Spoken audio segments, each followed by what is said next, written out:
უკრაინა არის პრაქტიკულად უკანასკნელი ბასტიონი, რომელიც იცავს ევროპის უსაფრთხოებას.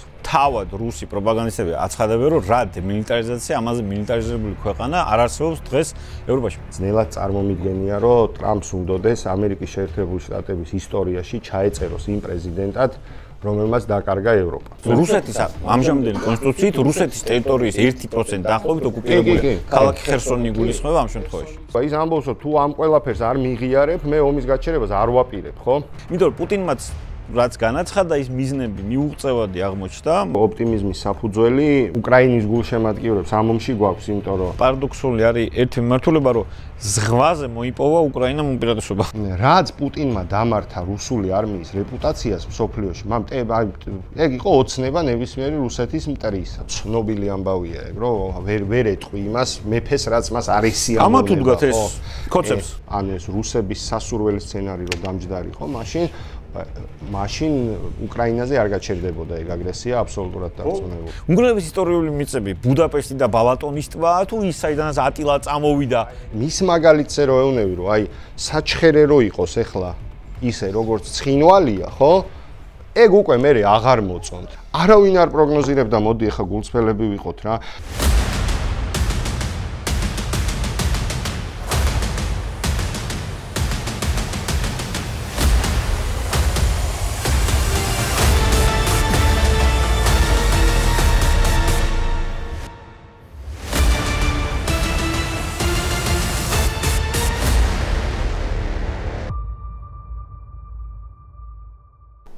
გამარჯობა, ეთერში გადაცემა აპოლიტიკური კოდი YouTube პლატფორმაზე მისმინე, გამოგყვებით TikTok-ზე, Facebook-ზე და სხვა სოციალებში. დღეს სტუმართან ერთად ვილაპარაკებთ რუსეთზე, განვითარებებზე უკრაინაში, რას უნდა ველოდოთ და რა სიტუაციაა დღეს და ასევე ზოგადად რუსეთის რაობაზე. სტუმარი იქნება დავით ბრაგვაძე, ჩემი ყოფილი კოლეგა უშუალოდ საბჭოდან, მას პარალელური საბჭოები იყო. და ადამიანი, რომელსაც რამდენი ხნის გამომბოში მიყავდა გადაცემა ფორმულაზე? ზუსტად 1 წელი. ხო, ამე უკრაინიდან და მე სხვაშორის ხშირად გიყურებთ. დიდი მადლობა. მადლობა, რომ ხარ ჩვენი გადაცემის სტუმარი. პირიქით, მადლობა მოწვევისთვის და რადგან პირველად ვარ თქვენი პლატფორმის სტუმარი, წარმატებებს გისურვებთ ამ წამოწყებაში. მნიშვნელოვანია თავისუფალი ხმა ისმოდეს YouTube-ზეც მათ შორის. მადლობა. მოდი, პირდაპირ ეს ვთქვათ, საქმეზე გადავიდეთ, ანუ ამ ბოლო დროს იყო რამდენიმე მნიშვნელოვანი რამე, რაც მოხდა უკრაინაში, უპრეცედენტო თავდასხმა უკრაინის ქალაქებზე, დიდი რაოდენობით დრონებით, ბალისტიკური რაკეტებით, პლუს განცხადება იმის შესახებ, რომ უკრაინას უკვე ყოველგვარი შეზღუდვები მოეხსნება, თქვათ, რაკეტების და მსგავს შორ მანძილზე მოქმედი იარაღის გამოყენების მხრივ, ასევე რაც საინტერესო იყო, ტრამპის პირველი განცხადება მოვისმენთ, როდესაც პუტინს უკვე ღიად გიჟს უწოდებს, ან ტრამპი თვითონაც ვერ ხვდება ღიად ყოველ შემთხვევაში პირველად ამბობს, რომ ვერ ხვდები რა უნდა პუტინს და პლუს არ იკლებს რუსეთის მხრიდან აგრესია, იგივე ხა ლავროვის განცხადებები, რომელიც ამბობს, რომ ყველაფერი ისე იქნება, როგორც ჩვენ გვინდოდა. აი, რას ფიქრობ ამ ყველაფრის შესახებ? ხო, ცალსახად პირველი ამბავი, რაც აღნიშნე, გასახარია იმ კონტექსტში, რომ ცოტა გაუგებარი იყო ნამდვილად რას ეფუძნებოდა ეს შეზღუდვები. მით უმეტეს, რომ უკრაინული მხარე არასდროს მოითხოვდა ამ შორმანძილზე მოქმედი რაკეტების გამოყენების ნებართვას სამოქალაქო ობიექტების ან ენერგეტიკული ინფრასტრუქტურის ან მსგავსი რაღაცების დასაბომბად, ხო, ცალსახად სამხედრო დანიშნულების სამიზნეების გასანადგურებლად ითხოვდა იმ ომში, სადაც რუსეთი მსგავსი იარაღს იყენებს მშვიდობიანი მოსახლეობის წინააღმდეგაც ძალიან აქტიურად და ამის მაგალითად ჩვენ ხედავთ გარკვეულ პერიოდულად. სხვაში ძალიან იშვიათი არის, რომ სამოქალაქოები დაებომბოს უკრაინას. ერთი, რასაც ვიხსენებ, ერთადერთი იყო ბელგოროდის დაბომბვა, ხარკოვის დაბომბვის საპასუხოდ, ახლა წინახევრის წინჯერ. ხო, შეიძლება იყო რამდენიმე ესეთი მცირე შემთხვევა, შეიძლება იყო შემთხვევები, როდესაც დაუშვათ ენერგეტიკული ის ნავთობ ბაზებს რო ბომბავდნენ ხოლმე, იმას მოყვა, ასე ვთქვათ, რაღაც გარკვეული მსხვერპლი სამოქალაქო პირებს შორის, მაგრამ ესე მიზანმიმართულად საცხოვრებელი რაიონების დაბომბვა და მსგავსი რამე მეც ნამდვილად არ მახსენდება, რომ ესეთი რაღაც შემთხვევაში მასშტაბური ის ყოფილიყო ამ სამ წელზე მეტი გავიდა უკვე ხო ამ ხნის განმავლობაში. ამიტომ პირველი ამბავი სამართლიანია თან ახლა ჩვენ ხო ამ კონტექსტშიც უნდა შევხედოთ, იმიტომ რომ უკრაინა არის პრაქტიკულად უკანასკნელი ბასტიონი, რომელიც იცავს ევროპის უსაფრთხოებას, ხო? ამ პირობებში ახლა როდესაც ცოცხალი ძალა და მსხვერპლი სამოქალაქოებს იქნება სამხედროებს შორის, მხოლოდ უკრაინის გასაღებია. ყველას ესმის, დარწმუნებული ვარ დღეს, რომ თუ უკრაინა დაეცა ევროპას კაი დღე ამითი არ ელოდება. შესაბამისად, ახლა დამატებითი შეზღუდვების დაწესება ევროპის უსაფრთხოების მთავარი მცველისთვის ამ მომენტისთვის არის ცოტა გაუგებარი ამბავი.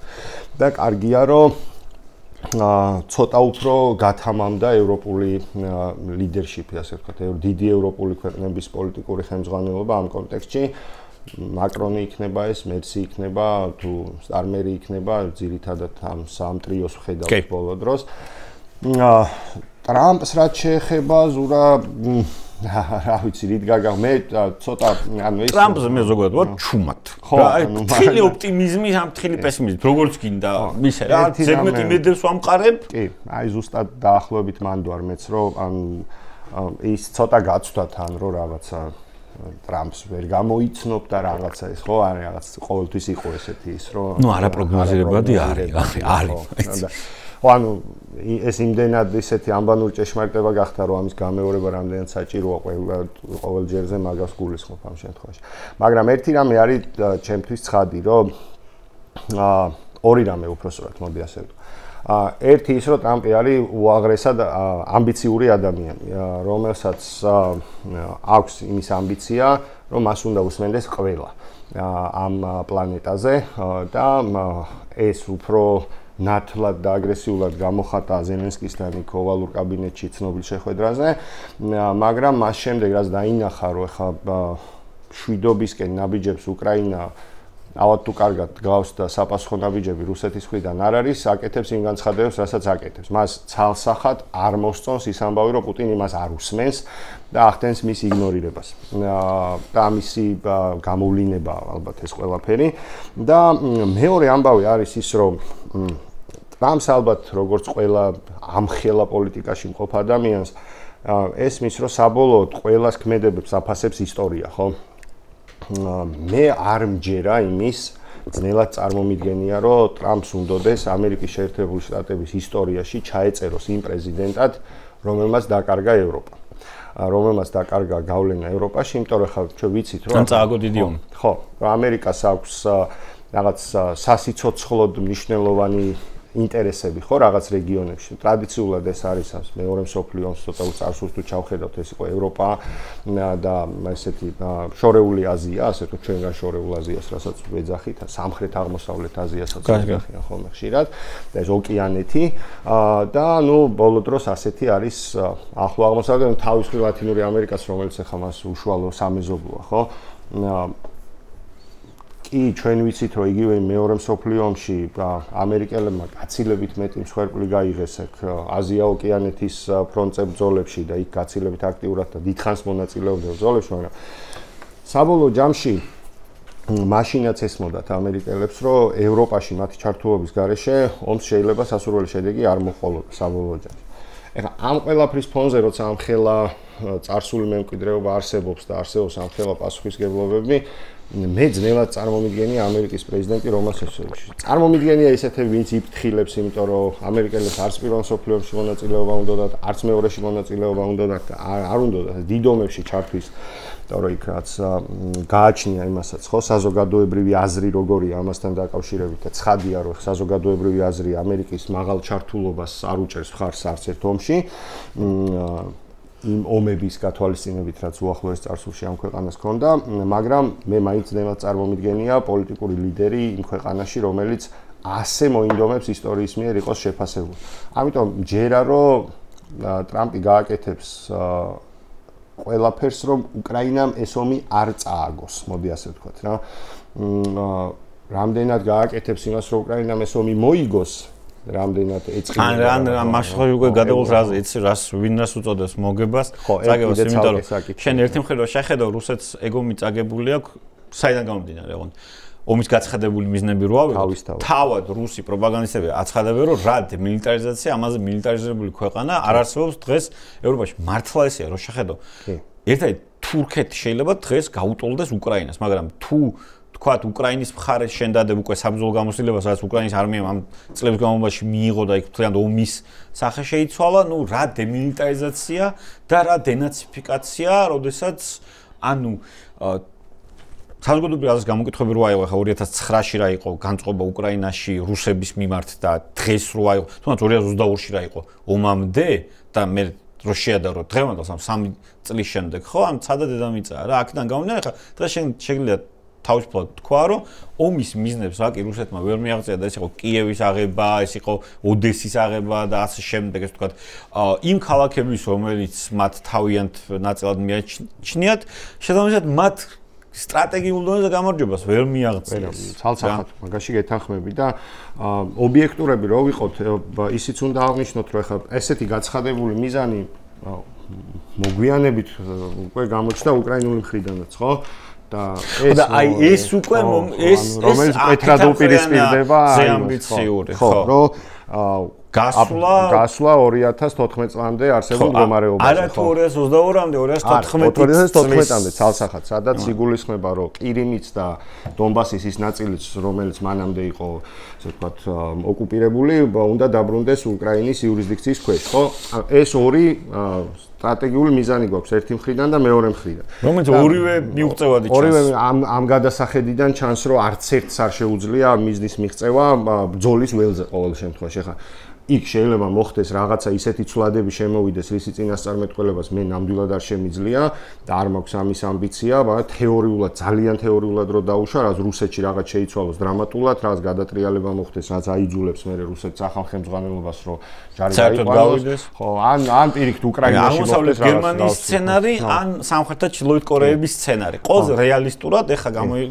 ყურება ეს ორი. ხო, მეორე მხრივ უბრალოდ ის არის რომ აი უკრაინის მხრიდან ნუ რუსეთის მხრიდან გასაგებია ხა რაც აბსოლუტურად იმპერიული, აგრესიული და რევიზიონისტული მიდგომებია რომ მე კონსტიტუციაში ჩავწერე რომ ის ტერიტორიები ჩემია და ეხა მე იქიდან გამსვლელი არ ვარ და არ დავთმობ და მეტიც იმ საზღვრებში მივიღე რომელსაც მე ვერ ვაკონტროლებ ამ ეტაპისთვის უფრო მეტიც ხო რაღაცები დაუკარგე კიდეც რომელსაც ვაკონტროლებ რუსეთის კონსტიტუციით არ დაგავიწყდეს რუსეთის ამჟამინდელი კონსტიტუციით რუსეთის ტერიტორიის 1% დაახლოებით ოკუპირებული ქალაქი ხერსონი გულისხმობა ამ შემთხვევაში ხერსონიც და ხო ნუ ეხლა იქ ცოტა უფრო მოიკლო ცალსახად იქით ხო კურსკის მხარეს აღარა გვაქვს ეგეთი ის მდგომარეობა ამიტომ მეორე მხრივ ხა უკრაინის პოლიტიკური ხელმძღვანელობის ადგილას ხშირად გვესმის ხო კრიტიკა ჩვენ საზოგადოების ნაწილშიც და ზოგადად ისმის ესეთი ის რომ ანუ როდემდე შეიძლება გაგრძელდეს ეს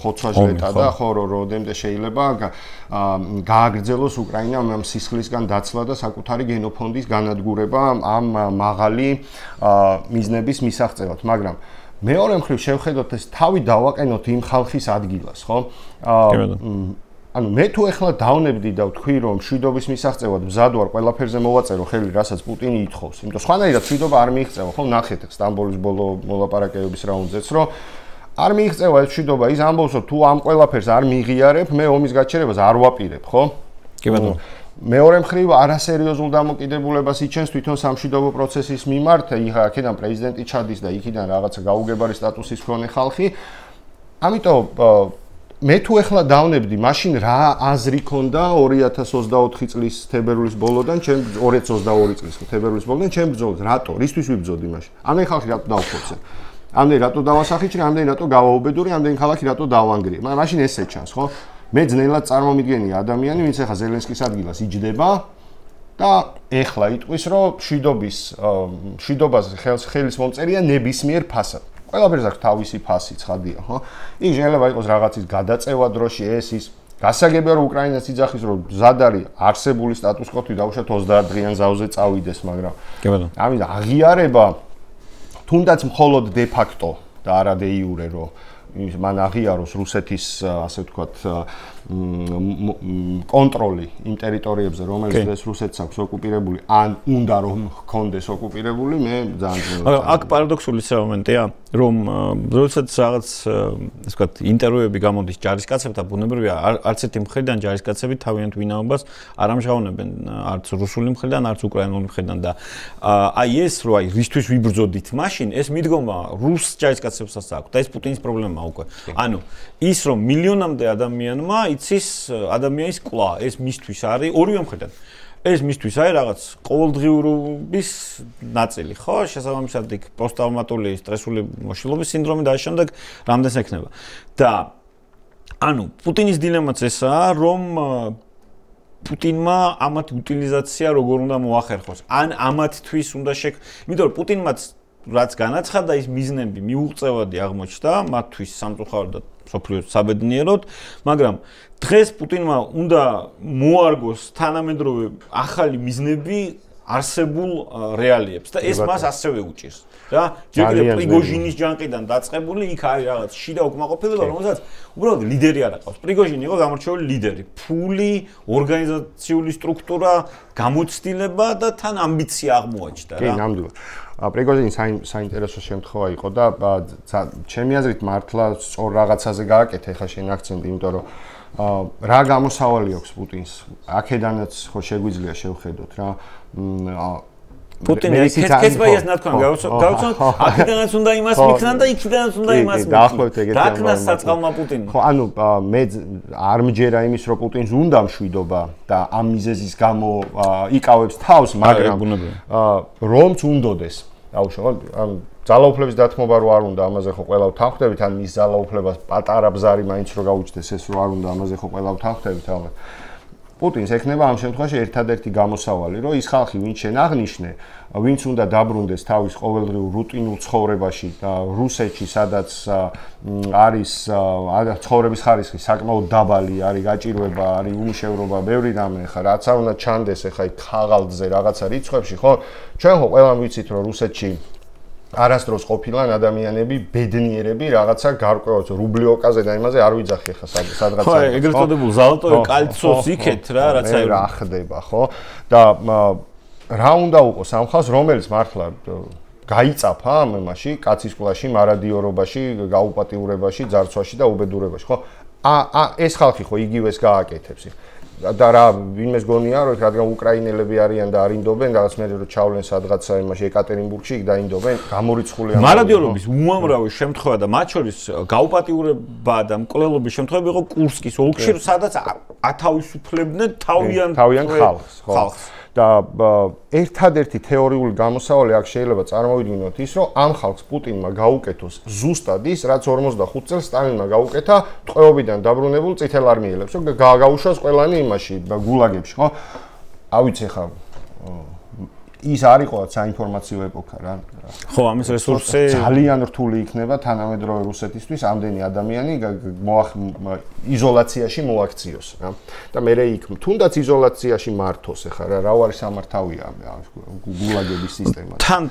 თან ეს სხვა სტრუქტურირება შეიძლება როგორ ჯერ კიდე რაღაც იდეურები ნაწილი და იმპერიალისტები რაღაც ძირითადი მასაა რომელიც უბრალოდ ფულის გამო წავიდა, მაგრამ შეიძლება ფულის გამო წავიდა, მაგრამ უკვე ფულის გამო არ რჩება, შიშის გამო რჩება, გამწარების გამო რჩება. ჩვენ უნდა გვახსოვს ერთი რამ, რომ როდესაც ადამიანი ომში ხდება, ეხლა ვერმახტის არმია რო ავიღოთ. ვერმახტის არმია იბრძოდა უსამართლო ომში. კი.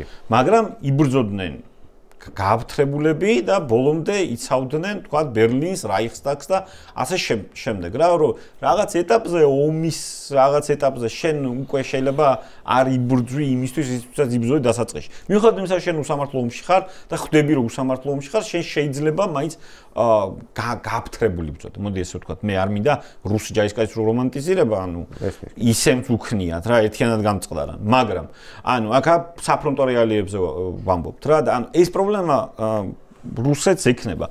მაგრამ ეხლა მეორე მხრიდან შევხედოთ რა, ეგრეთ წოდებული ფსონების აწევის მხრიდან შევხედოთ, აი ლავროვის განცხადებები რაც იყო. ხო, ეხლა ერევანში იყო. ხო? ფორუმის სახელწოდება არ მახსოვს. უბრალოდ განცხადებები მახსოვს.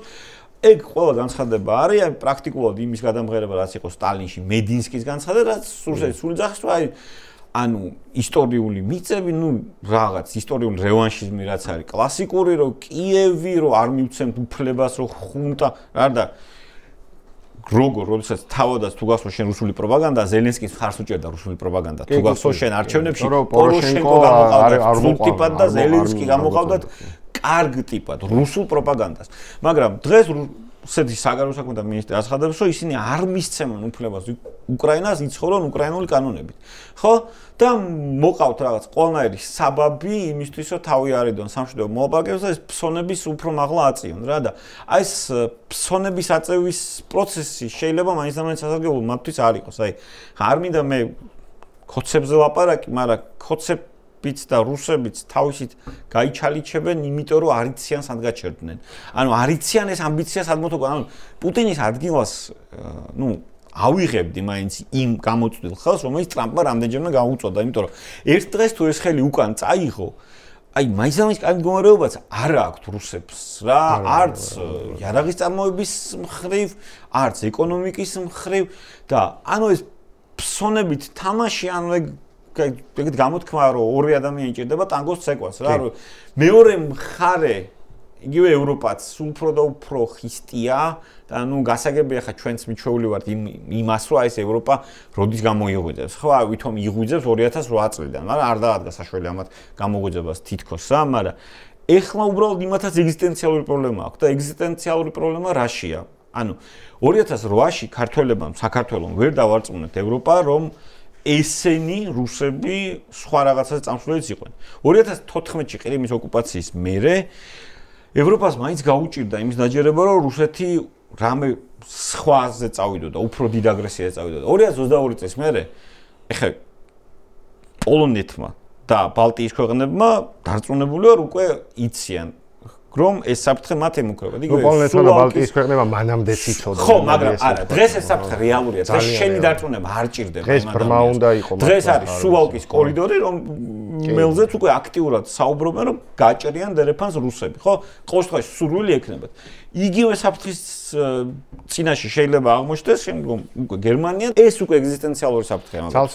ძალიან კაფეო ნიშანი მაგისი ჩემი აზრით ის იყო რაც ხშირად გვავიწყდება, მეც მოვიწყდება ხოლმე ესეთ თემებზე საუბრისას რომ ამ საფრთხის გაცნობიერების რეალურობაზე როცა მიდგება საქმე რა ევროპის სამი ყველაზე ნეიტრალური სახელმწიფოდან ორი ნატოში შევიდა ამ ამბის მერე. ანუ ეს შვედეთმა დაარღვია 200 წლიანი ჩვენთან უმეტესად იციან რომ შვეიცარია არის ნეიტრალური. 200 წლიანი ნეიტრალიტეტიდან გამოვიდნენ ტიპები რა. თუ სწორად მახსოვს. ხო, რომ ანუ არანაირი სრული შვედეთი ფინეთიც აიღე მთელი ცივი გაატარეს მდგომარეობაში ან ფინეთი წარმოიდგინე, როდესაც უნგრეთში შეიჭრნენ საბჭოთა ჯარები რა ფინეთმა გაეროს სხდომაზე მხარი დაუჭირა ამ გაზღვერებს იმდენად ფინლანდიზაცია ხო მაგაზე მოგაცული რა მე სადიპლომო უთავმოყარეობასთან საშინელი ვერ წარმოიდგენ ჩვენთან იციან რომ ამ თრის ომში ფინელებმა გმირულად იომეს ის არიციან რომ მანერჰეიმი დევნილობაში მოკვდა უბრალოდ უთხრეს რომ მოდი არ დაგიჭერთ მაგრამ წადი რა ხო ამიტომ ეს ავიცი ხა ძალიან ან ძალიან მზად იყვნენ ყოველთვის ხო შვედეთის და ფინეთის არც პოლიტიკური პრობლემები ჰქონდათ არც დემოკრატიასთან პრობლემები არც არმიები ყავდათ სუსტი და ნატო სტანდარტებსაც ჩვენ რო თავს ვიკლავთ მართლა და ამ ახალ მექანიზმს ვიღებდით მოდი ესე ვთქვათ სადღა ვიღებთ ახალ მექანიზმს ბოლო სამიტებზე აღარც გვახსენებენ მაშინ კომუნიკეებში და დეკლარაციებში სამწუხაროდ ამ ვითარებაში მაგრამ ფინეთს და შვედეთს ნებისმიერ დროს შეეძლოთ, შვედეთს კიდე ქონდა რაღაც პრობლემა თურქეთთან, რომელიც მოაგვარა საბოლოო ჯამში. ხო, ქურთების თემაც. მაგრამ არასოდეს ამ ხალხს არ უნდოდა ამ კომფორტის ზონიდან გამოსვლა რა. და ეს არის დიალოგი. არ უნდოდათ ამ კომფორტის ზონიდან გამოსვლა და ალბათ ეხლა შვედეთის შემთხვევაში განსაკუთრებით ეძვირფასებოდათ კიდეც ეს და ეამაყებოდათ კიდეც ეს 200-წლოვანი თუ ცოტა მეტწლოვანი ნეიტრალიტეტი, ხო? მაგრამ როცა ესეთი საფრთხე მე მახსოვს სამოქალაქო თავდაცვის მინისტრი იყო თუ სწორად მახსოვს და არა თავდაცვის რაღაცა მსგავსი განცხადებები შვედეთის რომ აი უნდა შევიდო, უნდა ვისწავლოთ ის, რომ რაღაცა ბუნკერში როგორ უნდა იცხოვრო და რაღაც, ანუ ასეთი განცხადებები კეთდებოდა მაშინ, როცა შვედეთმა გათქვა, რომ მე გავხდები ამ ალიანსის წევრი, იმიტომ რომ მე აღარ შემიძლია ჩემი უსაფრთხოება უზრუნველყო ნეიტრალიტეტის პირობებში. და ხო, რუსეთმა რო პლუს 1200 კილომეტრიანი საზღვარი გაიჩინა ნატოსთან და თავო სრულიად არაფრიდან გაიჩალიჩა ეს ამბავი. ბოდიში გაწყვეტდნენ უბრალოდ ფინეთი არის ყველაზე კაი მაგალითი იმისა, რომ უკრაინაში ომის დაწყება არავითარ კავშირში არ იყო ნატოს გაფართოებასთან. თუ გახსოვს შენ ომის წინ, აი ყველაზე საყვარელი რუსული ეს თემა იყო падлётное время ракет, რა, ანუ რაკეტების დრო რამდენ ხანში რაკეტა ჩაფრინდებოდა და რეალურად ორ ძირითად ქალაქთან, პეტერბურგთან და მოსკოვთან მანძილი, ну პეტერბურგთან საერთოდ კატასტროფულად ახლოსაა და ახლობით ჰელსინკი იყო იქვია, ხო, 15 ძალიან ახლოსაა რა და მოსკოვიც არის რაღაც 700 კილომეტრი, ანუ ხარკოვიდან და ფინეთის საზღვრიდან ერთიგივე მანძილზეა, ანუ კი ეს მიიღეს. ხო, ამიტომ ცხადია, რომ ამ ხრივ მე მაინც მგონია, რომ ოპტიმიზმის საფუძველი უკრაინის გულშემატკივრებს ამ ომში გვაქვს, იმიტომ რომ ცხადია, არ შეგვიძლია გარანტირებულად ვილაპარაკოთ საბოლოო ჯამში, სადამდე მივა ტრამპი რა პოზიციას დაიჭერს. ერთი რამე რაც შემიძლია ცოტა უფრო თამამად თქვა ის არის რომ რაცა რისი შიშებიც არსებობდა გარკვეულ წრეებში, მოდი ასე ვთქვა, ცოტა ირაციონალურიც რომ ტრამპი რუსეთის კაცია და გაწირავს და რაღაც ხო ეს თავიდანვე მეგონა რომ ალარმიზმი იყო უფრო მეტად ვიდრე რაიმე რეალობასთან ახლოს მყოფი ამბავი, მაგრამ ეს არ მოხდება, მაგრამ მისი ბუნებიდან და რაღაცა ექსტრაორდინალურობიდან გამომდინარე საბოლოო ჯამში ზელენსკისთან რა პოზიციას დაიჭერს, ხო? იმიტომ რომ საკმაოდ სწორხაზოვანი მიდგომები აქვს ჩემი დაკვირვებით მის ადმინისტრაციას, რომ აი რაღაც არჩევნები არ ჩატარებულა ამდენი ხანია და კონტექსტს არ გაითვალისწინებს რატო არ ჩატარებულა, ხო? იქ რაღაც პოლიტიკურ ოპონენტს რა მოტივით იჭერენ, საქართველოში იქნება ეს უკრაინაში თუ დაუშვათ რა ვიცი უნგრეთში, ხო? ყველგან მიუღებელია. ყველგან დედამიწის ზურგზე სადაც ხდება პოლიტიკური ოპოზიციის და ხა ხო ვიცით რომ უკრაინის შემთხვევაში ეს ოპოზიცია რა არის განსაკუთრებით ხო რასთან გვაქვს საქმე თუ ხა რავი პოროშენკოს არავინ არ დევნის უკრაინაში პოლიტიკურად მაგრამ დევნიან იმ ტიპებს რომლებიც ცალსახად კოლაბორაციანში არიან რუსებთან ხო არა ხო ხა ოლეგ ცარიოვი უნდა იდევნებოდეს აბახრასო ხო და ამიტომ არ ვიცი ხა პროუკრაინული არ იქნება ალბათ საბოლოო ჯამში ტრამპის პოზიცია მაგრამ ტრამპი არ შეუწყობს ხელს ამ ომში უკრაინის დამარცხებას და მოდი ასე ვთქვათ რა დამარცხებას დავარქვათ თუ გამარჯვებაზე გვიჭირს თქმა დამარცხებას დავარქვათ სახე რომ ეს ნიშნავს რომ უკრაინა როგორც სუვერენული სახელმწიფო აღარ იარსებებს შეიძლება კონდეს საკუთარი ფერი რუკაზე შეიძლება კონდეს ფორმალურად რაც გაეროში ადგილი და ასე შემდეგ მაგრამ ტრამპი არ მგონია რომ დაუშვებს იმას რომ კიევი იმართებოდეს მოსკოვიდან ესეთი მოცემულობა რო დავსვათ ხო მაგრამ ევროპისთვის ევროპის შემთხვევაში ამ ოპტიმიზმის საფუძველი ჩვენ უნდა გქონდეს წესდ ხარ შეიძლება ყურების ჩამოყრა და ყველაფერზე ზედმეტად რაღაც ფრთხილი რეალიზმით საუბარი აქ არის ოპტიმიზმის საფუძველი იმიტომ რომ ის რაზეც ვისაუბრეთ ჩვენ უკვე ამ საფრთხეებს მარტო ფინეთში და შვედეთში ხო არ ხედავენ არა ამ საფრთხეებს ხედავენ ყველგან და ან ძალიან ძვირი ფასის გადახდა მოუწევთ იმ შემთხვევაში გაცილებით ძვირის ვიდრე ახლა იხდიან ან გადაიხდიან თუ უკრაინა დამარცხდა ხო ანუ ეგრეც ან ფინანსურ განზომილებაშიც რო გადაიტანო ეს ამბავი ევროპას გაცილებით ძვირის გადახდა მოუწევს უკრაინას თუ არ დაეხმარება მე ზუსტად მინდა რომ პრაგმატულადაც სწორია გამომობაში ერთი რაც მინდა რომ ვისაუბროთ ზუსტად ფინანსურ პრაგმატულ აი მეტიც ცინიკურ ჭრილში ვისაუბროთ ყოველგვარი რაღაც ვარდისფერი სათვალეების გარეშე და იდეალიზმის ხო რაღაც აი არა სიკეთესა და ბოროტებას შორის ბრძოლაზე არამედ უბრალოდ რესურსების დაპირისპირებაზე პირობითად რა ესე რომ ავიღოთ ანუ ვინამდენი ხანი გაკაჩავს და ასე შემდეგ რა და აი ერთი საკითხი რაც მინდა შევეხო რა ანუ დამარცხება გამარჯვება ხო ეხლა მე როგორც აღვიქვა მე რა ბევრი აღიქვამს ესე ეს რიტორიკა რაც ახლა არის ანუ რუსეთის მხრიდან რომ არაფერზე არ მოდიან და 4 კი არა 6 რეგიონს მივიღებთ თუ კი 4-ზე არ დაგვთანხმდით და ასე შემდეგ ანუ ეს ყველაფერი არის იმის მანიშნებელი რომ ამ ეტაპზე გაჩერებას არ აპირებთ და სავარაუდოდ 25 წლის ზაფხულს და შემოდგომას ექნება ძალიან დიდი მნიშვნელობა, ანუ რუსეთი ყველა ვარიანტში გადავა შეტევაში, რამდენიმე მიმართულებით ველით და დამოკიდებული იქნება, ანუ ყველაფერი იმაზე, რომ აი ნოემბერში რა მდგომარეობით დასხდებიან მოლაპარაკებების მაგიდასთან. იმიტომ რომ მაგიდასთან დასხდომაზე არავინ უარს არ ამბობს, რუსებიც არ ამბობენ, რა. ერთადერთი რასაც ამბობენ, რომ მოდი რაღაც პირობების დაკმაყოფილების შემთხვევაში, ოღონდ ამ პირობებს იმდენად მიუღებელს აყენებენ, რომ გასაგებია, რომ ეს ფორმალობაა, რა. შესაბამისად, ველით დონეცკის ოლქის შეტევას, ნუ დრეპოპეტროვსკის ოლქს მიმდგრები არიან, ასევე ზაპოროჟიეში, არ მგონია, რომ და შეიძლება ვფიქრობ საინტერესო, არ მგონია, რომ დნეპრის ფორსირება მოახერხონ, ანუ არც ფლოტის შესაძლებლობა არ აქვს, არც არაფერი, მაგრამ ველით ასევე ხარკოვსა და სუმისთან შეტევებს. ანუ რეალურად კურსკი რო ამდენი ხანი ეჭირათ უკრაინელებს, ამით მართლა ბუფერული ზონა იყო, რომ სუმი არ განადგურებული იყო რა, მაგრამ ეხლა უკვე ფრონტის ხაზი მიადგა უკრაინა-რუსეთის სახელმწიფო საზღვარს და ზაფხულის განმავლობაში გველის პრინციპით საკმაოდ დიდი ნერვიულობა. რა, მოდეს. შესაძლებელი.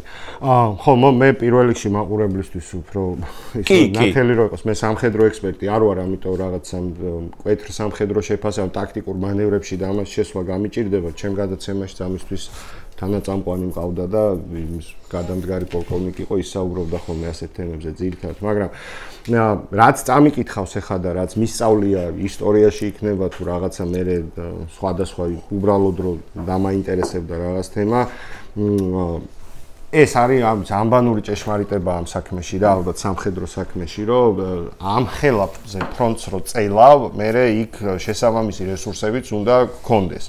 თორე წინააღმდეგ შემთხვევაში შენ ამას ვერ აუხვალ. ომს იგებს ლოჯისტიკა, ხო, ეგ? ფრთიანი ფრაზა რო ამბობ. ამიტომ ეს ომის საწყის ეტაპზე ძალიან კარგად გამოჩნდა, რომ იმ ხელაზე გაწელეს რუსებმა მაშინ ფრონტი, რომ მე იძულებული გახდნენ კიევიდან, სუმიდან, ხარკოვიდან გავიდნენ უბრალოდ, პრაქტიკულად უბრძოლველად გავიდნენ, იმიტომ რომ ვეღარ ამარაგებდნენ, ანუ რესურსი არ ეყოთ, ლოჯისტიკური რესურსი არ ეყოთ ამის მოსამარაგებლად. გასაგებია ეხლა, რომ ამ 3 წლის განმავლობაში რუსეთის ეკონომიკა გადავიდა სამხედრო რელსებზე, გასაგებია, რომ რაღაცები შეიცვალა, შეიძლება მართვის რაღაც ხარვეზები გასწორდა, მაგრამ რუსეთის რესურსი გაიზარდა ამ 3 წლის განმავლობაში, ლოჯისტიკური, ეკონომიკური და თუნდაც სამხედრო პოტენციალი, ვინმე ახლა ამას თუ სერიოზულად ამტკიცებს, მე მგონია, რომ ცდება. იმიტომ რომ ერთი რამე არის ცხადი, კიდევ ერთხელ რომ აღვნიშნოთ, ეს ყოველთვის ხაზგასმით უნდა აღვნიშნოთ, რაც არ უნდა მოსაბეზრებელი გახდეს და რაც არ უნდა ესე ტრივიალურად ჟღერდეს, რუსებმა საკუთარ მიზნებს ამ 3 წლის თავზე ვერ მიაღწიეს, 3 წელიწად ნახევრის თავზე ლამის ვერ მიაღწიეს ამ მიზნებს და მე უბრალოდ თქვენს რომ რაღაც მივაღწიეთ, ეგ იყო ჩვენი მიზნებიო. ხო.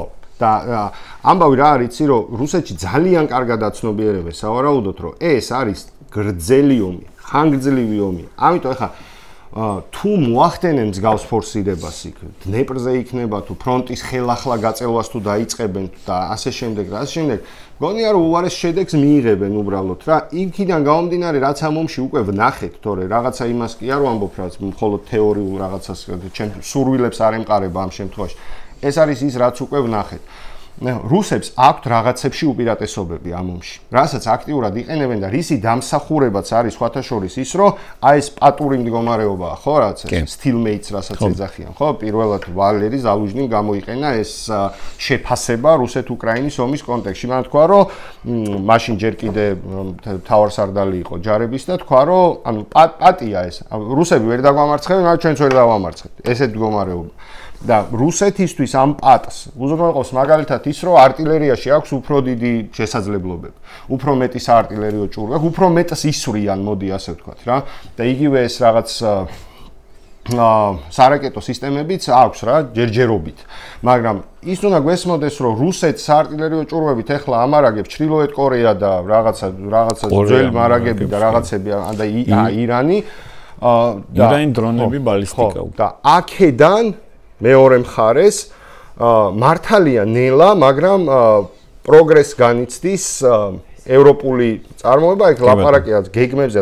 მე ამის მჯერა, რომ თუ გეგმას დაისახავენ ევროპული ქვეყნები, ამ გეგმას ისინი შეასრულებენ მარტივად, რომ გაიზარდოს დაუშვათ ჭურვების წარმოება აქამდე და ასე და ისე. ხო, ძალიან პრაგმატულად. იგივე ჩეხების ინიციატივა, რაც უბრალოდ ყიდვა. პეტერ პაველის ინიციატივა, რომელიც ამბობდა, რომ არსებობს ამ კალიბრის ჭურვები, რომელსაც უკრაინა იყენებს და ჩვენ არაფერში გვჭირდება და მივცეთ და ხო, კიდე ბევრი რამ. ანუ ამის დაბალანსება, ამ უპირატესობის დაბალანსება სურვილის შემთხვევაში დასავლეთის რესურსებით არის მარტივად შესაძლებელი. ხა ერთადერთი რას ეხა იყო ლაპარაკი, რამდენიმე პუბლიკაცია წავიკითხე ამაზე, რომ ამის ამოქაჩვაც შეუძლიათ უკრაინელებს სურვილის შემთხვევაში, მაგრამ მე მაგისი არ მჯერა და ცოტა სკეპტიკურად ვუყურებ. ერთადერთი უპირატესობა თეორიაში რაც არსებობს, რასაც უკრაინა ვერ დაძლევს რუსეთთან, არის ბირთვული იარაღი. ანუ იგი ხო გასაგებია, იმიტომ რომ შემთხვევაშიც მან უკვე აწყდები იმას, რომ შენივე მოკავშირეები გეტყვიან, რომ არა საჭირო. დასახსენებდი, მათ პარადოქსული არის ერთი მიმართულება, რომ ზღვაზე მოიპოვა უკრაინამ უპირატესობა. ქვეყანამ, რომელსაც ფლოტი ჩაუძვირეს, არა აქვს წაართვეს და შემდეგ და რუსეთის შავი ზღვის ფლოტი არის ნოვოროსიისკში და აფხაზეთში აპირებენ გადასვლას. ეგ ძალიან კარგი ამბავია, რასაც არ ექცევა ხოლმე სახალხო. კი გვიხარია ხოლმე, რომ ეს ჩაიძირა, კრეისერი მოსკვა ჩაიძირა. ეხლა გამონადგურებელი ჩამოაგვია მაგურად დრონით. ამიტომ ზღვაზე უპირატესობა არის მნიშვნელოვანი ცალსახად.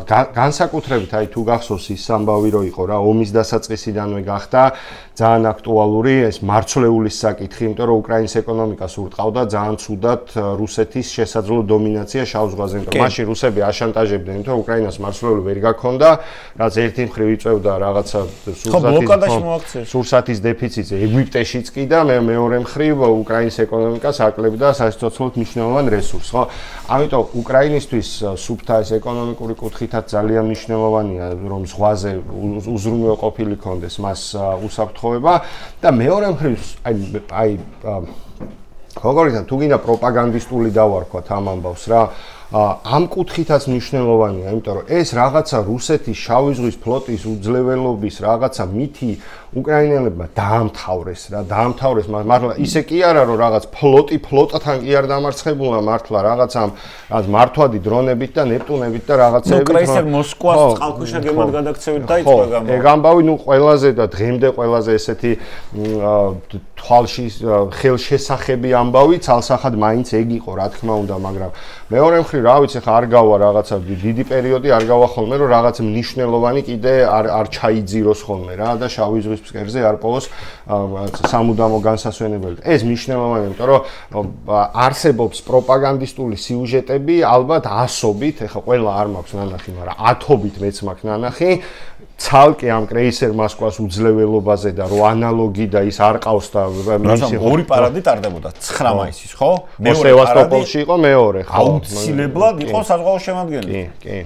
საზღვაო, ესე იგი, აღლუმი ტარდებოდა სევასტოპოლში, როცა მეორე ტარდებოდა იმაზე, წითელ მოედანზე და ეს ამ თვალსაზრისითაც დაამნიშნელოვანი.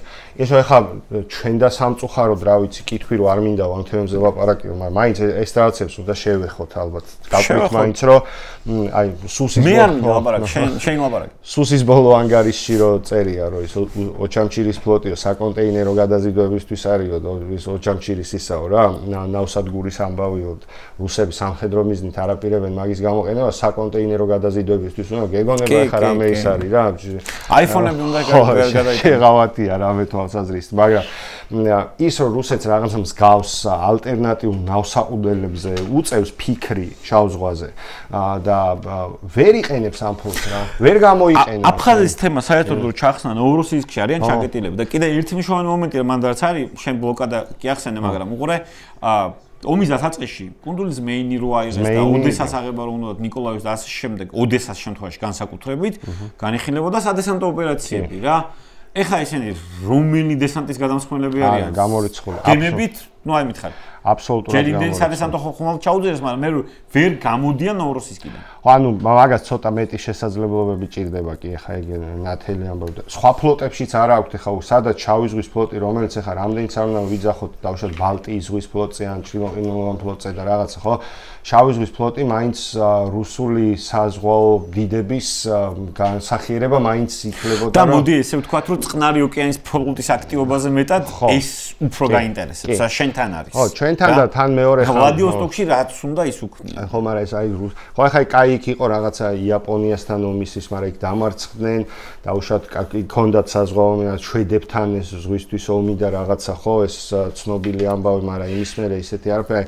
შავი ზღვის ფლოტი რო შეხედო მე-18 საუკუნიდან მოყოლებული პირველი მსოფლიო ომის ჩათვლით ძალიან აქტიური იყო რა ახლა რუსეთ-ოსმალეთის რამდენი 2008-ში ვიმოგვადგა. შავი ზღვის მოგვადგა რუსეთის. ან ხო რაღაცა ეს მანამდეც თუ გინდა ეს ბალტინის ფლოტი რომ მოგვადგა კიდე ხო ანუ რის თქმა მინდა იცი რომ ამას აქვს რაღაცა ისტორიული ბექგრაუნდი კიდე უკან რომელიც პროპაგანდისტვის იყო საკვები ეს რუსეთის შავი ზღვის ფლოტის უძლეველობა მათ შორის კონკრეტულად აი იმ კრეისერი მოსკოვის და შავი ზღვის ფლოტის რესურსების შევსება სხვა ფლოტიდან რომ მოხსნან რომელიც არ ჭირდებათ ეხლა დაუშვათ ხო ეგეც არ გამოიხარა ყინულმჭრელო შემომიყვანს ჩილოყინულოვან ფლოტიდან მე რა უნდა გააკეთოს აქ შავ ზღვაზე ხო ის ადმირალი კუზნეცოვია და კიდე იმაზე მომწე გავიდა ხო არა რაღაც არის აქტიურ სერვისში ანუ აღარა აქვს ავიანზი ქვეყანას აღარა ერთ საკითხი რაც ეხლა შეეხედა ძალიან საინტერესოა ანუ რუსეთის მითები რა ანუ 2022 წლის თებერვალში ნუ ეგ მითი იყო ძალიან ბუნებრივია გაფუყული და რაღაც პიკზე იყო რომ აი რაღაც 3 დღეში გახსოვს ალბათ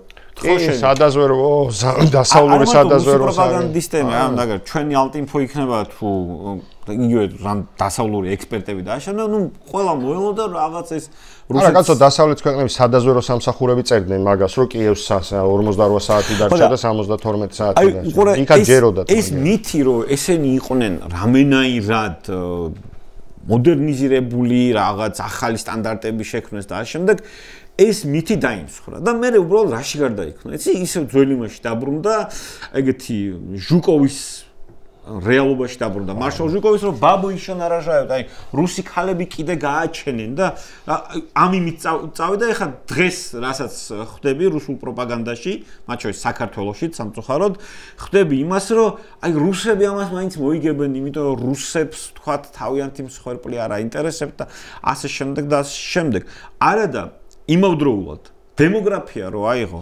რუსეთს არ აქვს სახარბიელო საქმე ბაბუიშო ნარაჟაევ ეგრე მარტივი საქმე აღარ არის ეგრე საქმე იმიტომ რომ ის ბაბუ ესე ვთქვათ რა მithumeც აქ უყურე ორი კუთხით უნდა შეხედოთ ერთი და შობადობა ზოგადად განვითარებულ ქვეყნებში ეს ეგეთ ფაქტია ყველგან ქვეყანა რომ ვითარდება მან შობადობა იკლებს რა ახლა იაპონური ოჯახი თუ შედგება რაღაც 8 სულისაგან დღეს ერთი სულისგანაც არ შედგება ერთ-ერთი ყველაზე კაი ილუსტრაცია შობადობის კლების არის ევროპაში ნესტლეს ლოგო ნესტლეს ლოგოში დღეს არის დედა ჩიტი ორ ბარტყთან ერთად ო ადრე ბევრი ასახავს უკვე ჩვეულებრივ ევროპულ ოჯახს თავის დროზე იყო 3 ბარტყი იმიტომ რომ მინიმუმ 3 შვილი იყო სტანდარტულ ევროპულ ოჯახში და ესე გერმანიაში იქნებოდა საბრანეთში 8 9 11 შვილი ყავდა რა დღეს ეს დემოგრაფიული პრობლემა უდგას რუსეთსაც, იმიტომ რომ რუსეთშიც ისევე უყვართ, რავი, ლატე მაკიატო კაპუჩინო და აი ეს ლატე მაკიატო კაპუჩინო და 8 შვილი იშვიათად არის ხოლმე. ერთად და აქ კიდე მეორე მომენტია.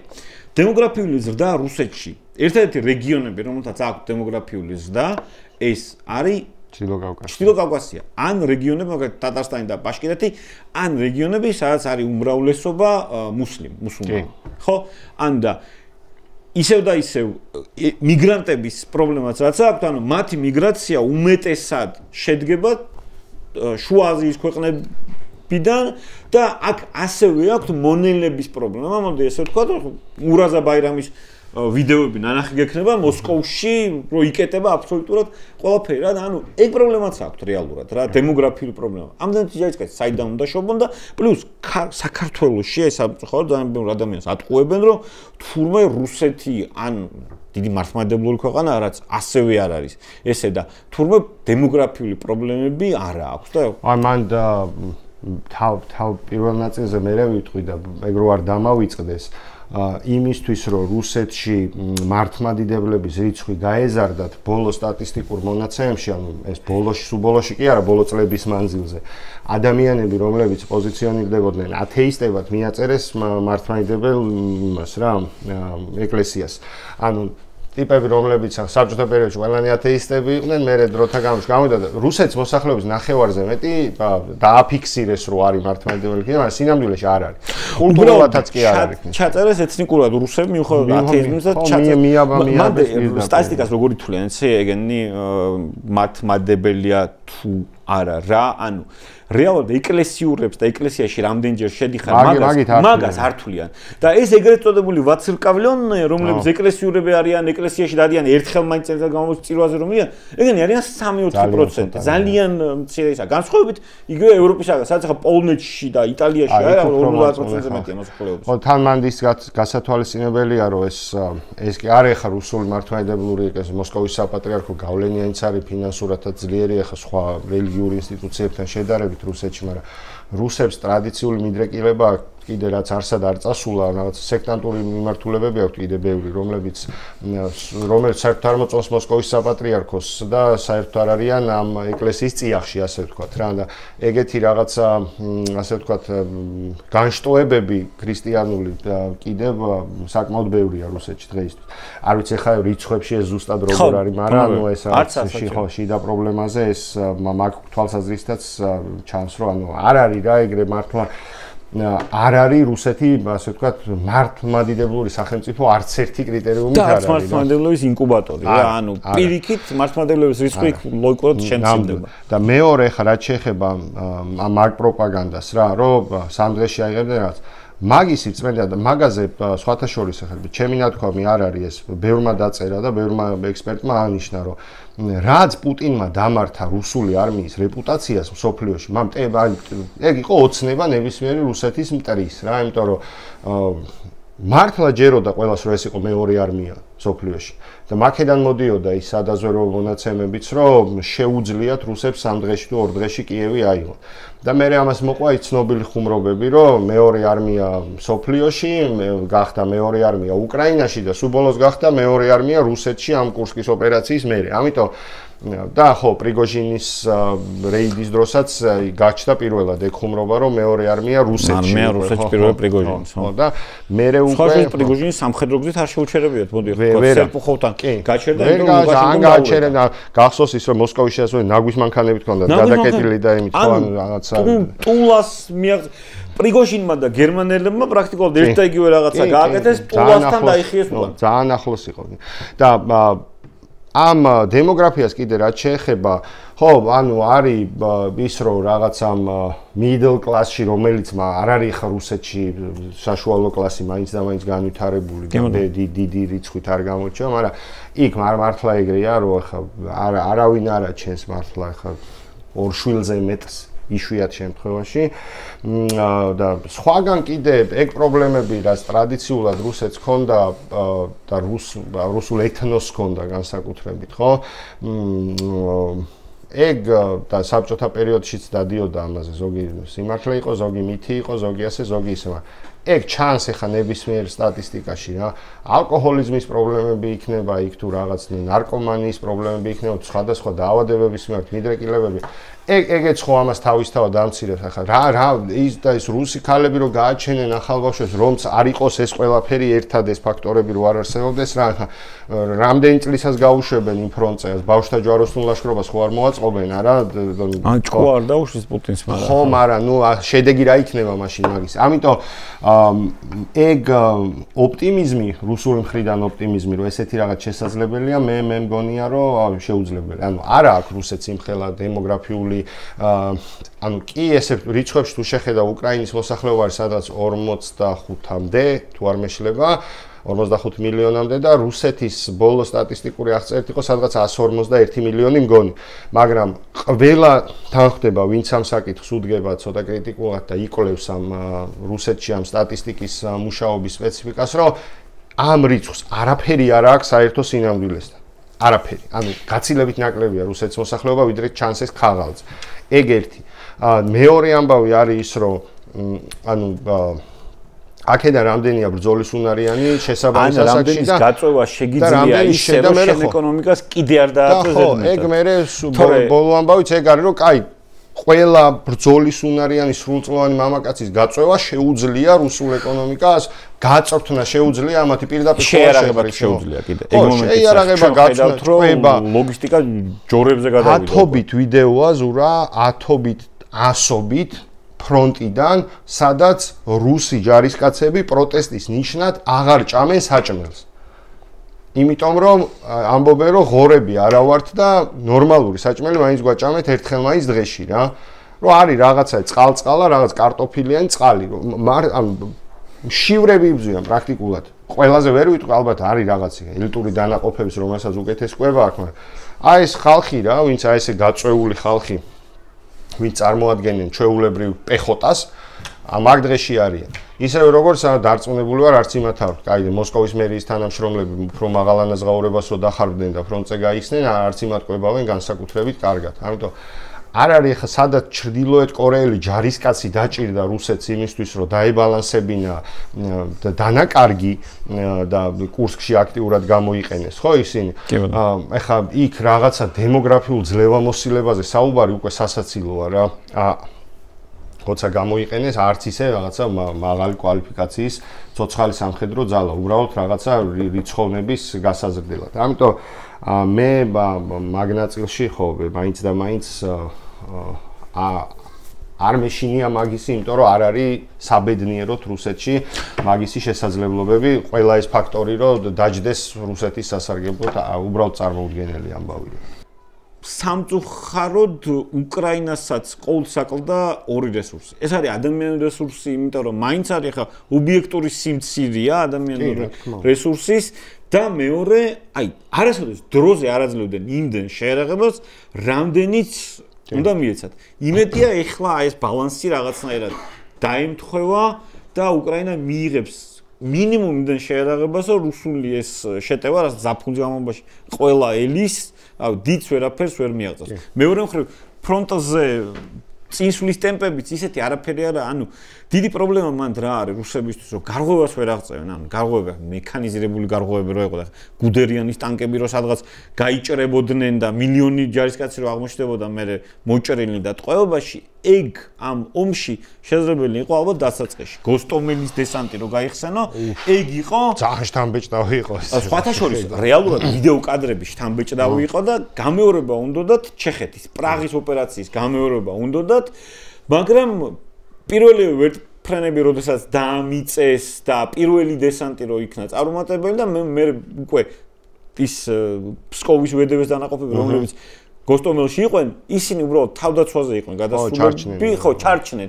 მაგრამ გადასროლა დიდი ძალების გოსტომელში ვერ მოხდა. თორე მე მართლა გენახა ამათის ბრავადა რა. არა რთულია ხა ისეთი ომის საწყის ეტაპზე ეგეთი რაღაცებს გვახსოვს ხო რაღაცა ესე. ტანკების კოლონა რო გადიოდა ასობით კილომეტრს 60 კილომეტრიანი საცობი იყო. ხო, ანუ რაღაც მართლაც აი აღდგომას რო ახალმე ჩვენ ავტობანზე თბილისისკენ რო ბრუნდებიან და იჭედები ხა ეგრე ვინ მიდის რა ვიცი ხა ცოტა ეგეთ ცოტა აბსურდული ამბავი იყო. უკრაინას რადგანაც ახლა ჩვენ გულწრფელად საუბრობთ აქ სადღეგრძელოების გარეშე, რა თქმა უნდა ის პრობლემები აქვს, რაც შენ აღნიშნე, გაწევის კანონის მიღება იყო მთელი დრამა უკრაინული პოლიტიკის ბოლო წლების განმავლობაში, არ ეღირსა ბოლო ძლივს მიიღეს რადაში რაღაცა 1000 ამის მერე დებატის და 1000 შესწორების და ამის მერე, იმიტომ რომ თავიდან იყო ეს მართლა ნაღდია ის რომ ხალხი თავისინებით გარბოდა გაწევის პუნქტებში იარაღს იღებდა ეს მაგრამ მოხალისეობრივი რესურსი არის ამოწურვადი. ანუ არ შეიძლება 40 მილიონიდან 40-ვე იყოს მოხალისე. დაახლოებით 2023 წელს ამოწურა მოხალისეობრივი რესურსი უკრაინამაც და რუსეთსაც. ანუ ეგ არის რუსეთში კიდევ უფრო მცირეა პროცენტულად რო ვთქვათ, იმიტომ რომ ის მაინც აგრესიულ ომში იმყოფება და ეს რო თავს იცავს, ხო, ეს რო თავს იცავს ბუნებრივად. აქ мотивация უფრო მაღალია, მაგრამ არ ნიშნავს იმას, რომ მოდი ხო ყველა ჩვენ გულში ჩავიხედოთ, გადავხედოთ ჩვენ გარშემო მყოფ ადამიანებს, რომლებიც სრულწლოვანები იყვნენ, ბრძოლის უნარიანები 2008 წელს და რამდენი იყო მსურველი მაშინ, რომ თავის სამშობლო დაეცვა, ხო? აგერ გქონდა ომი გუშინ, დიდი ხანი არ გასულა. ვიღაც იყო, მაგრამ უფრო მეტი არ იყო. ხო, ესე არ არის მარტივად, რომ ეს მოხალისეობრივად ამდენი ხალხი წავიდეს. და უკრაინას გაწევის პრობლემა აქვს, კი ბატონო, აქვს და ეს აქვს თავდაცვით ომში, გრძელ თავდაცვით ომში განსაკუთრებით ყველა ქვეყანას შეიძლება კონდეს ესეთი პრობლემა თუ დაუშვათ არ ჩავთვლით რაღაცა აზიური ქვეყნების ნაწილს, სადაც ცოტა სხვანაირი კულტურაა, მორჩილების ცოტა სხვა სტანდარტია და ეს ხალხი რაღაც უფრო მარტივად იღებს იმას, რასაც ხელისუფლება ეუბნება, ხო? და უფრო ფანატიკურებიც არიან რაღაც თვალსაზრისით ამ იმაში, ხო? იგივე ეს მეორე მსოფლიო ომი და გერმანელებს რო ახსენებდი სიბრძოდნენ თავდადებითო, ხო? მიუხედავად რომ აგრესიულ ომში იყვნენ, ნუ ალბათ ყველაზე თავდადებით თუ ვინმე მიბრძოლა, ხო, იაპონელებმა რო იბრძოლეს რაღაცა წარმოუდგენელი. ერთ შემთხვევას კამიკაძე პილოტებზე მოკლედ ერთ-ერთ კამიკაძე პილოტს ვარი უთხრეს, შენ ვერ გიქნები კამიკაძეო, იმიტომ რომ ცოლი და ბავშვები ყავს. საშინელებაა. და დახოცა სახში რომ მივიდა, არა, სახში რომ მივიდა. დახვდა ცოლმა ჯერ 3 და 5 წლის ბავშვები მოკლა, წარმოვიდნენ რაღაცა სხვა. ჯერ 3 და 5 წლის ბავშვები დაახრჩო და მე თავი ჩამოიხრჩო. ცოლმა. ხო, რა, ამის მას შეძლებოდა. მე წარმოვიდნენ რომ ამას თვითონ დახოცა. ხო, ფანატიზმის მაქსიმუმი. ეგეთ ფანატიზმი, რავი. ხო და მაგას ვიძახ. აი ეგეთ კულტურებს თუ არ ჩათვლი, ხო? და იმასაც დრო ჭირდება სპეციფიური დროის კონტექსტი უნდა დაეთქვა. ამაზე იაპონელი დღეს კი აღარ გააკეთებს, მაშინ იყო ამის გაკეთებელი 30-იან და 40-იან წლებში. მან ხილად შეფასებაში შეიძლება ეგ არ ვიცით, როგორ შეიძლება, არ ვიცით. გააჩნია ხო თუ მის თავდაცვით ომში გააკეთებს, აგრესიულ ომში არ მგონია რომ გააკეთოს. მაგრამ ნუ ხო მართალი ხარ ეს, ვერ იტყვი ესე გადაჭრით ვერაფერს. ხო და ამიტომ ეს პრობლემა ობიექტურად არსებობს ნებისმიერი ომში მყოფი ქვეყნისთვის რა და ეს პრობლემა უკრაინასაც რა თქმა უნდა აქვს მაგრამ ერთი უპირატესობა თუ შეიძლება ასე ვთქვათ და აქაც ახლა მე რაღაც არ მინდა რომ რაღაც ნაიური ჩანდე და რაც გულუბრყვილო რომ რაც თქვა რომ რუსებს სამხედრო ტრადიციები არ აქვთ ან კვალიფიკაცია არ აქვთ შესაბამისი მაღალ ოფიცრებში რომ არიციან ომი და ვერ დაგეგმეს რაღაცა ეს მაგრამ ნუ აშკარა იყო რომ მან რაღაცები რუსებს ჩაუვარდათ და მათ შორის ეგ იყო არაკვალიფიციურობის ბრალ და უკრაინამ თუ ეს შედეგი დადო ეს პატი ომის 3 წლინახევრის თავზე რასაც არავინ არ პროგნოზირებდა მოდი ახლა გულწრფელები ვიყოთ რა ერთი იყო რომ ყველას საეჭვოდ მიაჩნდა რომ რუსეთი წამსვლელი იყო ამ მასშტაბის სამხედრო ინტერვენციაზე, ამაზე იყო კითხვის ნიშნა და ამას იზავს თუ არ იზავს, მაგრამ თუ იზავს, მაშინ უკრაინა იყო განწირული საყოველთაო შეფასებით. შეიძლება ვიღაცები იყვნენ იქ ვინც ამბობდნენ რომ ახლა კიევზე ამბობდნენ რომ ვერ დაეცემა ახლა 2 დღეში ამ ხელა ქვეყნის დედაქალაქი, მაგრამ საბოლოო ჯამში უკრაინა მაინც ესეთი განწირულ მდგომარეობაში წარმოედგინა ყველას. უკრაინამ თუ რამეში, ასე ვთქვათ, რამით მიაღწია წარმატებად, ეს პირველ რიგში იყო იმ თავდადებასთან ერთად, რასაც ახლა ამ ხალხს ჩვენ ნამდვილად ვერ დაუკარგავთ და ამის ისტორიული გამოცდილებაც უახლოეს ისტორიულ სულისხმობს განსაკუთრებით უკრაინელებს აქვთ. მათ იციან თავდაცვითი ომი მაიდანიდან მოყოლებული თავგანწირვა არ აქვს. ანუ ამ მაიდნებზე არ ვლაპარაკობ თუნდაც იმ პარტიზანულ ბრძოლაზე, რაც მე-20 საუკუნის შუაში უწარმოებიათ და რა ვიცი ხა მთელი ის, ხო? გინდა 76-ში მოკლეს ბოლო პარტიზანი. გინდა უკრაინელები, გინდა რუსების და თუ გინდა პოლონელების წინააღმდეგ, რა ვიცი, მეზობლებთან ბრძოლა შეეძლო ხალხს ყოველთვის. ერთი რამაც ამ შედეგზე უკრაინა გაიყვანა არის კვალიფიკაცია, რომ იმ შეზღუდული რესურსების ოპტიმალური გამოყენება. და ჩვენთან რო იყო რომ ან გულშემატკივრების პოზიცია რომ აიმე რაღაც სოფელი დაიკარგა, რაღაც ქალაქი დაიკარგა, ხო? და ჟივილხივილი შენ მიახსენებულ ალტინფოზე რომ ეს ქალაქი დაკარგეს და ის სოფელი დაკარგეს. ყველა დასახლებულ პუნქტიდან თითქმის ყველასე თავს ვერ დავდებ რომ ყველას ისტორია მახსოვს, მაგრამ აი ესეთი მნიშვნელოვანი უკან დახევები რაც იყო, ეს იყო ყველა გააზრებული, ტაქტიკურად სწორი უკან დახევა და ყველა შემთხვევაში რუსებმა გაცილებით მეტი რესურსი შეაწყვიტეს იმ დასახლებულ პუნქტებს, ვიდრე ეს დასახლებულ პუნქტები ღირდა. და ესეთ შემთხვევები ამაში იყო ბევრი. ამიტომ ეს ძალიან ის არის, რა მნიშვნელოვანი ფაქტორია. ძალიან კაგაზზე გამახული ყურადღება, ანუ რაც ხდება, მოდი ესე ცივად რო ვთქვა, არის რესურსების გაცვლა მინდის, ხო? თუ რესურსებს შენ ცვლი პირობითად 1-10-თან თანაფარდობით და ცვლი დაუშვათ რაბოტინოსთვის პირობითად რო ვთქვათ რა მაშინ შენ ეს ესე ვთქვათ გაწყობს რა სხვა რას უნდა გამოვიყენო ხა ამის დასახასიათებლად რა და მეორე მხრივ რუსები რაც აღწევენ ეს წარმატება ბჭყალებში ანუ 1300 კილომეტრიანი ფრონტია და ანუ არსებული ტემპით მარტო დონეცკის ოლქის აღებას დაჭირდება რამდენიმე წელიწადი. ეს დონეცკის ოლქი. რა, დნეპრზე რო გავიდნენ, გავლენ ალბათ 2040 წლისათვის. ანუ მათ იდეაში გაცვლის ეს ტემპი არ აქვს. ეს თუ შენარჩუნდება ეს მოცემულობა. დამატებითი ცვლადების გარეშე. ეს ზაფხული, რავი, შენი პროგნოზი საინტერესოა, მაგრამ ეს ზაფხული იქნება მაგხრივ ყველაზე მნიშვნელოვანი, რომ ანუ რესურსების გაცვლა თუ იგივე ტემპში გაგრძელდა, როდემდე გაუძლებს ამას რუსეთის თუნდაც ადამიანური, თუნდაც ეკონომიკური რესურსი და თან ახლა შენ კვალიფიკაცია ახსენე, აქ კიდე ერთი დამნაშავენი მომენტია, იცი რომ 2022-ში რუსული იმდროინდელი ელიტა ფაქტიურად შეიწირა რა 2022 წელს უკრაინამ. ხო, ახლა გოსტომელში თუ მარიუპოლზე თუ სხვა მიმართულებებზე მიდიოდნენ ელიტარული ნაწილები, მაგ პერიოდში ვაკვირდებოდი, მოკლედ სოციალურ ქსელებში აქტიურობა ზოგადად არის ძალიან დიდი სისულელე სამართალ დამცავების, უსაფრთხოების და ანუ არმიის თანამშრომლების და ამავდროულად და რატო? რიაზანის სასწავლებლის, აი ნეკროლოგებს ვკითხულობდი, ვიღაცა ენთუზიასტი მიყავდა და უი ჩვენი ბიჭი აქ მოკვდა, იქ მოკვდა და მე ნუ უბრალოდ ადარებდი ინტერნეტში, ვეძებდი და ვადარებდი რომ ეს ამ თქვა კანტემიროვის დივიზიაში იყო ვიღაცა, იქ იყო ვიღაცა აქ იყო და ანუ მთელი ხდებოდი რა მაგას ადგენდი ჩვენო ღია ინფორმაცია. მთელი ელიტა ხო შეაწყვეტეს რა, მაგრამ მან კვალიფიკაციის პრობლემასთან ერთად იყო ის რომ ზევით აშკარად არადიოდა უსიამოვნო ინფორმაცია უფროსობისათვის და ეგ პრობლემა დღემდე აქვს. კი ეს იესმენების პრობლემა არის. იესმენების პრობლემა აქვს, რომ გენერალს ვერ ეუბნებიან უსიამოვნო სიმართლეს და რაღაცა სოფლები აქვთ აღებული ავანსად. თვითონ მე ხუმრობენ ხოლმე, кайფობენ, მოდი ესე რომ ვთქვათ და აი რაღაც სოფელი არის ავანსად აღებული. ანუ გენერალს უთხრეს რომ ეს სოფელი აღებულია. მე გენერალს მოუნდა ამ სოფელში ჩასვლა და კიდე 2 ბატალიონს შეაწყვეტენ. ოღონდ აღებული დაახვედა. სანამ გენერალი მან ჩავა. რა? კი ბატონო.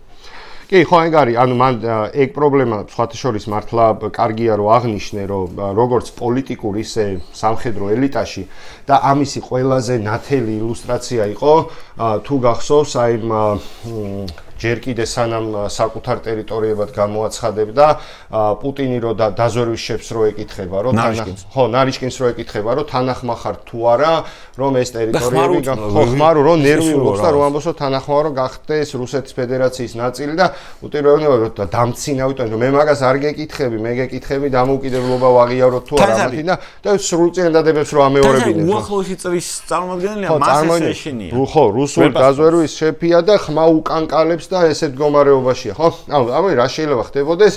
რა დამოკიდებულება ქონდეს ნარიშკინთან ვიღაცას, ან შოიგუსთან, ან გერასიმოვთან, მათ დაქვემდებარებაში ყოფ ადამიანებს, ხო?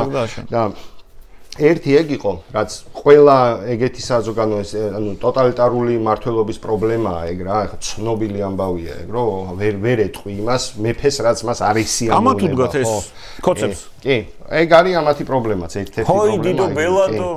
და მეორე ალბათ ნუ ეხლა რაც უფრო აშკარა იყო, აშკარად შეფასებების და ანალიტიკურ ნაწილში და დაზვერვის ნაწილში რუსები მაგრა ჩავარდნენ რა საწყის ეტაპზე და ისევ იმიტომ ჩავარდნენ, იმიტომ ჩავარდნენ რომ ეს რეალურ სასურველი მას ასახებდნენ რეალურად. ხო, იმიტომ რომ ეხლა აშკარად ქონდათ ზემოთ მოლოდინი იმის რომ ერთი რომ ხო აი მას გაირბენდნენ ესე ბლიცკრიგს მაგრამ მეორე რაც სამ დღეში აიღებდნენ ძირითადად ქალაქებს და ერთ სამ დღეში ჩააწყნარებდნენ წინააღმდეგობას. და მთავარი მოლოდინი რაც მაინც არსებობდა და რასაც რუსული პროპაგანდა ამუშავებდა ძალიან აქტიურად ომის პირველი 24 საათის განმავლობაში დაახლოებით რა ახლა შეიძლება ნაკლების იმ ცნობილ გამოსვლამდე ზელენსკიმ სელფ ვიდეო გამოაქვეყნა რომ პრეზიდენტ ტუტრო იძახის რა აი მაგ ვიდეომდე იდიოდა ის რომ ზელენსკი გაიქცა ჯერ იყო რომ ბუნკერში ჩავიდა, მერე იყო რომ გაიქცა. ნუ გეკონებია ხო ომის დროს ბუნკერში ჩასვლა რამე სამართლოს აქციელი იყოს, მაგრამ ხო ან სანგარის გათხრა. ხო, მაგრამ ნუ იყო რომ აი ზელენსკი გარბის რა და ეგ მოლოდინი არსებობდა, რომ უკრაინის და უკრაინის ზელენსკი რო წასულიყო და სხვათა შორის დასავლური ქვეყნების ის შემოთავაზება მიიღო შეიძლება რუსეთს არ ვიცი რამდენად 3 დღეში, მაგრამ ეგომი 3 კვირაში შეიძლება მართლა დამთავრებულიყო რა. ეხლა რაღაცა ვიშის მთავრობა ლიდერი რო გარბის, ეხლა ვიშის მთავრობა თუ გაიჭითებოდა უკრაინაში, მაგ შემთხვევაში ალბათ კაი დღე არ ეწერა მაგ ქვეყანას და მაგერს ეხლა მაშინა ჯარის როგორი მოქმედებდა ან ჯარის ბრძოლის უნარიანობაზე ან სხვა რამეზე, ხო, ანუ პრაქტიკულად გამოუცხადებელი კაპიტულაცია იქნებოდა ზელენსკის გაქცევა მაგ დროს რა, ანუ ემიგრაციაში წასვლა მოდი გაქცევა დავართმევთ, მაგრამ ამიტომ ეგ მოლოდინით ჩავარდა და ხო ალბათ კი არა და კავშირშია ეს ორი რაღაც ერთმანეთთან რა, იმიტომ რომ კიდე ერთხელ ვამბობ, მე ახლა იმის მტკიცება ძალიან გამიჭირდება, რომ რუსეთს ან სადაზვერვო ისტორია არ აქვს, ან რა ვიცი, სამხედრო და ან ის რა. ანუ ეს გამოიწვია იმან, რომ მაგრამ და ახლა სასწაულის სადაზვერვო ოპერაციები აქვს ნატარები, ხო, მე-20 საუკუნეში თუნდაც.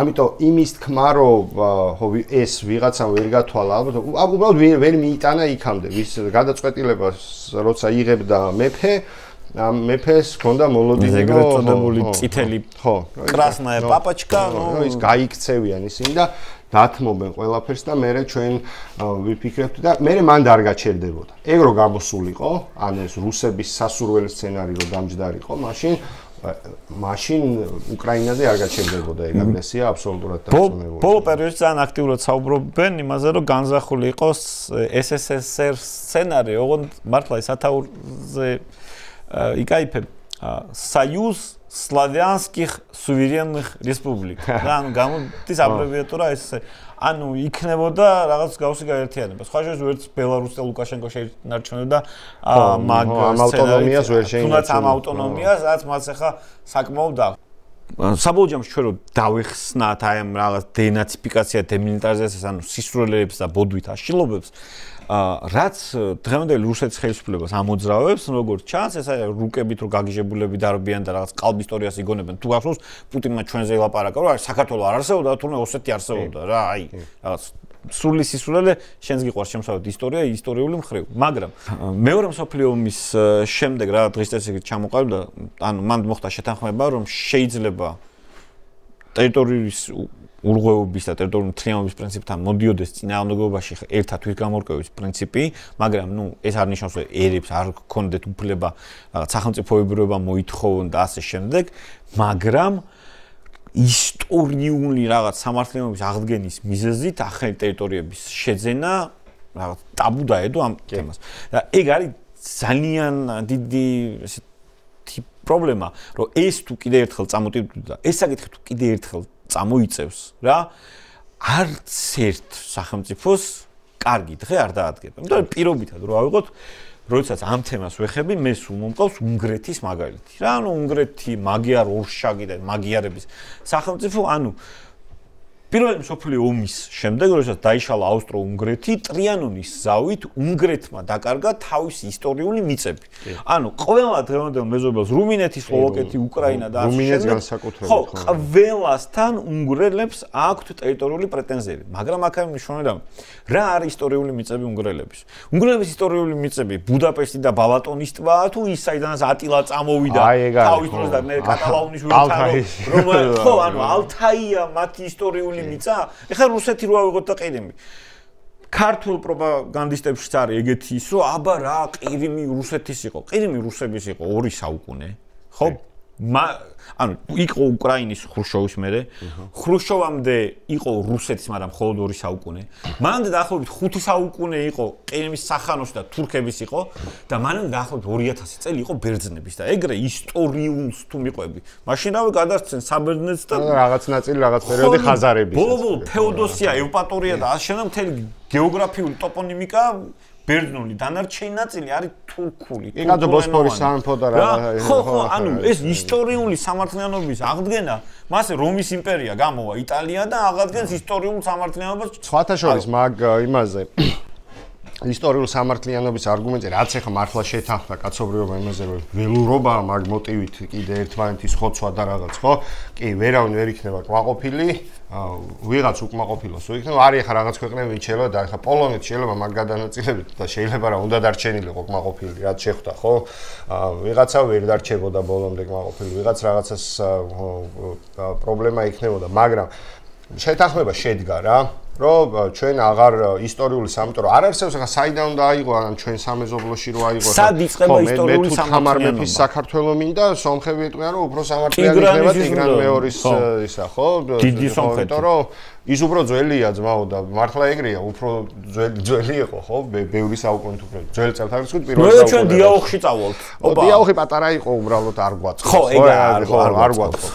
საზღვრებზე თუ ამბობთ, არ გვაწყობს და ვერ ჩავდივართ ჩვენ დიდ საქართველოზე ტიგრან მეორეზე დაბლა სამწუხაროდ. იმიტომ რომ არ გქონია სადაც. ჩვენ ამიტომ დავითის და თამარის ეპოქა. მაგიტოვად მან ხო რა, ჩვენი ისტორიული სამართლიანობა მან გვინდა მე-12-მე-13 საუკუნეებში მონღოლების მოსვლა.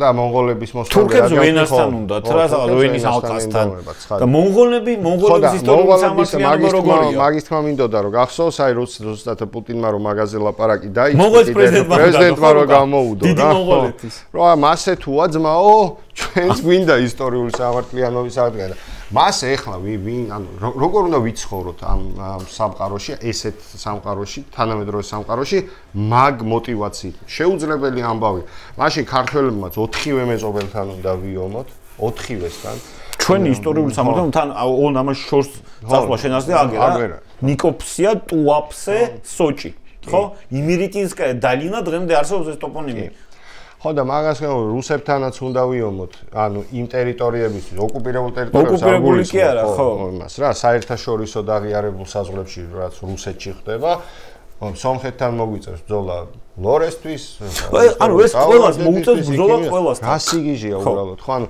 სადამდე შეიძლება ეს მივიდეს. მოდი ხა სიმართლეს ვთქვათ რა, კი, იყო ეს ხრუშოვის ფაქტორი, რის გამოც ყირიმი აღმოჩნდა უკრაინაში, მაგრამ საბჭოთა კავშირში მოდი თუ ეგრე არ მოწოდა ბელგოროდი იყო უკრაინული ქალაქი ეგრე ანუ არსებობს ძალიან დიდი უკრაინული ქალაქები რომელიც გადაეცა რუსეთს საბჭოთა პერიოდში საზღვრების ცვლილება ხდებოდა საკმაოდ ხშირად საქართველოს 53 წელს მოგვწეს ეს გლუხორის რაიონი და იალბუზი იყო საქართველოში და 55-ში წაგვართვეს როცა საქართველოს შევაძე და ცხონებული მამაჩემი არიან გლუხორში დაბადებული ორივე რა ანუ ჩვენი ოჯახი სვანეთიდან გადაასახლეს იქეთ მერე გადაასახლეს აფხაზეთში ხო საბჭოთა საქართველოს რუკა მაგ პერიოდში რო ნახო ეს რაღაც კუზიანით არის ეს რაღაც ხო ეს იმიტომ რომ ეს იალბუზი და ისინი შემოდის ჩვენ შემადგენლობაში ხო შეეცვალათ რავი მაგათ ხელში არ იყო რა ვიცი ხა თუ ეგრე ძალიან არ მოწოდათ ხრუშოვი დიდხანს არ გაჩერებულა საბჭოთა ხელისუფლების სათავეში რა ხო მაგრამ თან აი სამართლიანობისთვის თუ მეორე ამბავი პრობლემაა სხვა მაშინ უკრაინული მიწები დააბრუნე შენ თუ გაქვს ნანახი გორდონის ინტერვიუა იმასთან კრავჩუკთან უკრაინის პირველ პრეზიდენტთან სადაც მაგ ამბავს იხსენებს და ამბავი იყო ისეთი რომ მოკლედ ეს ხრუშოვის მხრიდან მართლა ის კი არ იყო რაღაც საჩუქარი კი არ იყო უკრაინისთვის რა რაღაცა ეკონომიკურად უჭირდა რუსეთის საბჭოთა სოციალისტურ ფედერაციულ რესპუბლიკას რაღაც ყირიმის შენახვა თუ რაღაც რა ანუ ამბავი იყო ის რომ რუსების საჭიროებამ განაპირობა ეგ რომ ყირიმი აღმოჩენილიყო უკრაინაში და არა მაინც და მაინც იმან რომ ეს რაღაცა უკრაინელები ითხოვდნენ ამას ან რაღაცა და თავი აქ მაინც არის პრინციპი რა რომ ამას თუ გავეკიდეთ ამ პრინციპს ომი არ ხო ეს უბრალოდ სიგიჟეა რა თქმა უნდა მასე ხა მასე მოლდოვის სახელმწიფო სულ არ უნდა არსებობდეს მაშინ რა ვიცი ეს ბესარაბია რა არის ხო რუმინეთის დანამატი უნდა იყოს რუმინეთის ნაციონალისტები რუმინეთმა და უკრაინამ ოდესისთვისაც უნდა იბრძოლონ იმიტომ რომ ეგეც ბესარაბია ხო და